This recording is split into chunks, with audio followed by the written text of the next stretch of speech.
Hi all of you, welcome back to Ramareddy Maths Academy. This is the 14th lecture in our PDE, partial differential equation లో ఇప్పటి వరకు మనం what is the order, elimination of function and arbitrary constants, types of partials చూసాము. లీనియర్లో వచ్చేసి Lagrange's ఉంటుంది, non లీనియర్లో వచ్చి 6 types ఉంటాయని చెప్పాను.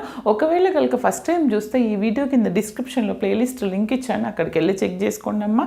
ఇంకొకటి ఏంటంటే this is the third standard form. మనకి ఫస్ట్ స్టాండర్డ్ ఫామ్ తెలుసు, సెకండ్ తెలుసు. Today we are going to discuss the standard form 3 in non linear. Okay, చెప్పిన తర్వాత క్వశ్చన్ ఇచ్చేసి అది ఫస్ట్, సెకండ్, థర్డ్ అని ఎలా ఐడెంటిఫై చేయాలో చెప్తాను. వీడియోని మాత్రం చివరి వరకు చూడండి బేటా. ఫ్రెండ్స్కి, గ్రూప్స్కి అందరికీ షేర్ చేయండి. Subscribe and like compulsory. మీరు ఎన్ని లైక్స్ ఇస్తారో నాకు అప్పుడు నేను ఇంకో వీడియో చేయడానికి ఈజీగా ఉంటుంది. ఓకేనా? ఇప్పుడు చూడండి అమ్మా, యాక్చువల్గా స్టాండర్డ్ ఫామ్ అని అంటే ఏంటిదంటే వేరియబుల్స్ని సపరేట్ చేస్తాము.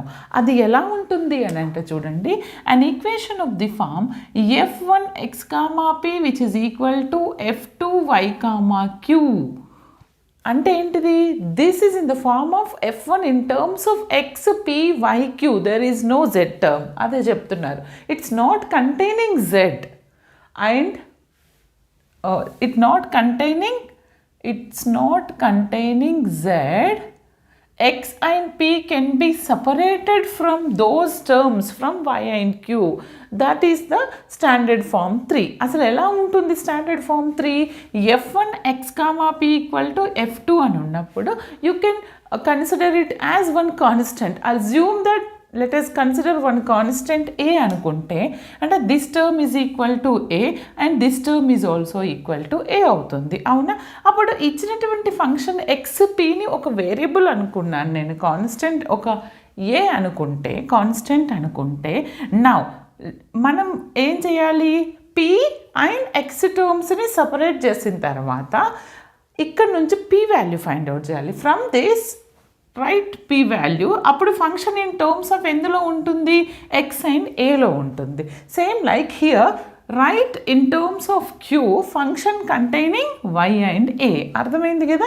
ఈ రెండిట్లో ఉంటుంది. అప్పుడు నాకు pq అనే టర్మ్స్ వచ్చినాయి. అవునా? pq functions in terms of xa and yaలో వచ్చినప్పుడు ఆఫ్టర్ దట్ మన రూల్ ఏంటంటే dz equal to pdx qdy అనుకోండి. This is our formula after finding p and q. ఇందులో సబ్స్టిట్యూట్ చేసి ఇంటిగ్రేషన్ చేసి మనం చేస్తే will get the solution of the standard form 3. ఓకేనా? ఇప్పుడు ప్రాబ్లం ఎలా చేయాలనేది చెప్తాను, క్లియర్గా చెప్తాను, వినండి. ఎందుకంటే ఒక ప్రాబ్లం తీసుకొని అది స్టాండర్డ్ ఫామ్ 1, 2, 3కి అప్లై చేస్తాను. ఏదో మీరే ఐడెంటిఫై చేద్దరు కానీ జస్ట్ నోట్ డౌన్. సీరియస్ ప్రాబ్లమ్మా. చూడండి, this is hour problem. Solve అని ఇస్తారు. అలా ఇచ్చినప్పుడు ఫస్ట్ మనకి ఎగ్జామ్లో, ఇప్పుడంటే వీఆర్ ఇన్ స్టాండర్డ్ ఫామ్ 3, ఎగ్జామ్లో ఏం తెలియదు కదా, మనకేం మెన్షన్ చేయరు. అలాంటప్పుడు మనం ఏమేమి చెక్ చేసుకోవాలి? What is our first standard form? మనకి ఫస్ట్ స్టాండర్డ్ ఫామ్ ఏంటిది బేటా? f of p, q is equal to 0 form, pqలో ఉండాలి. What is our second standard form? f in terms of z, p, qలో ఉండాలి. అవునా? Equation either it may be పీక్యూలో ఉంటే స్టాండర్డ్ ఫామ్ 1, మరి పీక్యూలో ఉందా? xy కూడా ఉంది.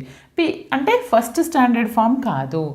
Are second one. సెకండ్ ఏంటిది? z, p, q. But this equation not containing z. Not containing z అంటే సెకండ్ వన్ కూడా కాదు. What is our third standard form? f1 x, f1 just second, f1 xp and f2 yq ఈ ఫామ్లో ఉంది.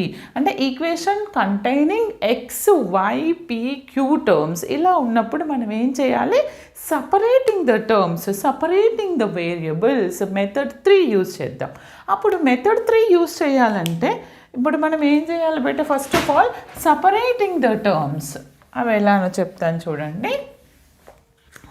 First ఇచ్చినటువంటి ఈక్వేషన్ని మనం ఏ ఫార్మాట్లో రాయాలి? ఇన్ టర్మ్స్ ఆఫ్ ఎక్స్పి, అవునా? First of all, what is the given equation here? Given equation √p√q is equal to x plus y. మనం ఏం రాయాలి? In terms of x and p, అంటే take this x into this side and q into that side. అప్పుడు ఇటు side నేను p, x terms మాత్రమే రాస్తాను. √p, x ఇటు వస్తే -x అవుతుంది. Then √y will belongs to that side, y minus √y అవుతుంది, √q అవుతుంది. ఇది ఏ ఫార్మాట్లో ఉంది? This is look like here f1 xp equal to this, అవునా? ఇలా ఉన్నప్పుడు మనం ఏం చేయాలి? Consider one constant. This is equal to a అనుకుందాం. ఏ అనుకుంటే you will get two parts, √p minus x is equal to a and y minus √q equal to a. తర్వాత ఇలా వచ్చిన తర్వాత మనం ఏం చేయాలి? Write function in terms of x and a, అంటే p వాల్యూ కనుక్కోవాలి. ఓకే, pqలో ఫైండ్ అవుట్ చేయాలి. అంటే √p, ఈ టర్మ్ అటు తీసుకెళ్తే ఏమవుతుంది? a ప్లస్ x అవుతుంది. ఇది అటు తీసుకెళ్దాము, y minus a equal to √q. మనకి √pq వాల్యూస్ కావాలి. ఫస్ట్ pxలో రాసిన తర్వాత pqని కనుక్కోండి. అప్పుడు నాకు pలో లేదు కదా, √pలో ఉంది కాబట్టి squaring on both sides, squaring on both sides. అప్పుడు ఇదేమవుతుంది? p square root get cancel, ఇదేమవుతుంది? a plus x whole square. ఇదేమవుతుంది? y minus a whole square equal to square root get cancel pq. Now you got p and q values. pq values వచ్చిన తర్వాత మనం ఏం చేయాలి? put these values in our main formula. What is that? dz equal to p dx plus q dy, అవునా? మనకి dz as it is. What is our p beta here? a plus x whole square dx. What is our q? y minus a whole square dy. Right? Done? Okay, ఇప్పుడు నేనేం చేయాలి? After separating the terms apply the integration on both sides. నేను both sides integration apply చేయండి దీనికి. Okay, integral of dz is nothing but z అవుతుందమ్మా. తర్వాత a plus X whole square, a plus X whole square is what? This is in terms of x to the power of n, means x to the power of n plus 1 by n plus 1, a plus x whole cube by 3. And what about this? Y minus a whole cube by 3 plus c is the constant. Okay, plus c is our constant. Nenu for suppose shall I take 1 by 3 common తీసుకొని 3 అటువైపు పంపిస్తాను. 3z is equal to ఏమవుతుంది? a plus x whole cube, LCM తీసి అటువైపు పంపించాను, y minus a whole cube plus c. This is my final solution of the given non-linear differential equation. అర్థమైంది కదండి? ఈ విధంగా చేయాలి. Now I'll explain one more problem that's involving in terms of sin and sin x and sin y. చూడండి అమ్మా, నేను దీన్ని ఎలా రాయాలి? ఫస్ట్ ఆఫ్ ఆల్ దీన్ని f of f1, this is look like f1 xp is equal to f2 y comma q ఫామ్లో ఉంది, అంటే స్టాండర్డ్ ఫామ్ 3. అప్పుడు నేను ఏం చేయాలి? ఇచ్చినటువంటి ఈక్వేషన్ ఏంటి చెప్పండి? p plus q is equal to sin x plus sin y. Now take x into this side, p minus sin x is equal to sin y minus q అవుతుంది. తర్వాత consider it as this is what? This is one function p minus sin x, right? From here find p value. What is our p value here? p is equal to, sorry, దీన్ని equal to మనం ఏమనుకోవాలి ఫైనల్గా? Consider it as a. Okay, అంటే p minus sin x is equal to a. From here p is equal to a plus sin x అవుతుంది. మళ్ళీ ఇక్కడ sin y minus q equal to a. దీని నుంచి q ఏమవుతుంది? sin y minus a. Okay, నాకు p value తెలుసు, q value తెలుసు. Then what we have to do? Put these values in our standard form. What is that? dz is equal to p dx plus q dy. అవునా? dz equal to p into dx, a plus sin x dx plus q is nothing but sin y minus a dy. తర్వాత ఏం చేయాలి మనం? Apply the integration on both sides. క్లియర్గా వినండి. Integral dz is z, a integral అంటే constant integral ఏమొస్తుంది నాకు? x వస్తుంది. Okay, and sine x integral ఏమొస్తుంది? కాస్ మైనస్ కాస్ ఎక్స్ వస్తుంది.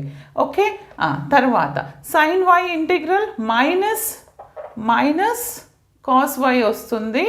ఇదేమొస్తుంది? మైనస్ ఏజెడ్ వస్తుంది. Okay, c. ఇప్పుడు ఏం చేయండి? Cos z is equal to this is a z కదండి, నాకేమొచ్చింది ఇక్కడ? ఏజెడ్ వచ్చింది. A z, this is also a y, not a z, sorry, a x కదా కాన్స్టెంట్ది, ఏఎక్స్ అవుతుంది, ఏవై అవుతుంది. ఈ రెండింటిని పక్క పక్కన రాస్తే common a x minus y, ఇక్కడ మైనస్ కామన్ తీస్తే cos x plus cos y అని రాయొచ్చు, plus c. Okay, just check it. ఈ విధంగా మనం ఫైనల్గా సొల్యూషన్ ఫైండ్ అవుట్ చేస్తాం. మీకు ఇంకా ఎలాంటి డౌట్స్ ఉన్నా వీడియో కామెంట్ సెక్షన్లో కామెంట్ చేయండి. Like compulsory, share compulsory. Thanks for watching.